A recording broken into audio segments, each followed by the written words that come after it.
This is an amazing honor. It's an amazing day, very historic day for a lot of reasons, not only Turnberry. This was one of the big votes in the history of Europe and Scotland and everywhere.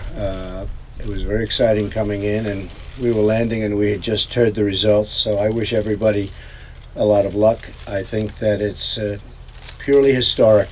I really do see a parallel between what's happening in the United States and what's happening here. People want to see borders. They don't necessarily want people pouring into their country that they don't know who they are and where they come from. They have no idea. And I think, you know, it not only did it win, but it won by a much bigger margin than people thought it would happen.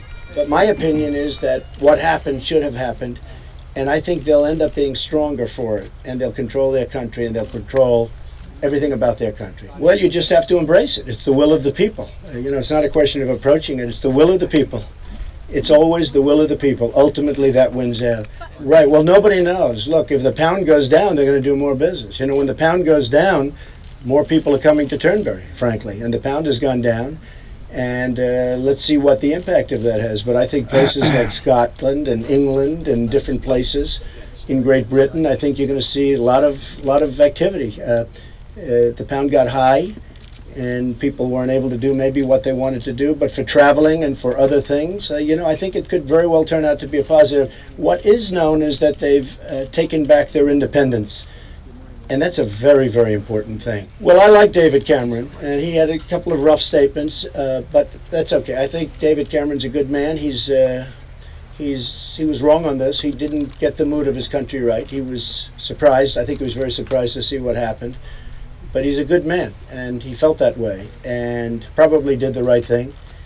But we'll see what happens. You're taking your country back. You're going to let people that you want into your country.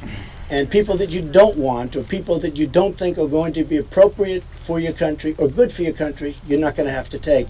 And, you know, look, Europe, like the United States, has made tremendous mistakes over the last period of time. You look at Germany, you look at some of the things that are happening, there have been tremendous mistakes that have been made. So I think it's going to end up being a very good thing, but it'll take time. I've gotten to know the people of Scotland so well, and, you know, through my mother and through everything else. And the people of Scotland are amazing people. And, you know, that question really has to be addressed to the people. It was a very, very close vote. I don't know that people want to go through that again. I was here when they were going through that vote. I didn't take sides, but I will tell you, it was a nasty period. And I can't imagine they go through that again. But the people of Scotland may speak differently.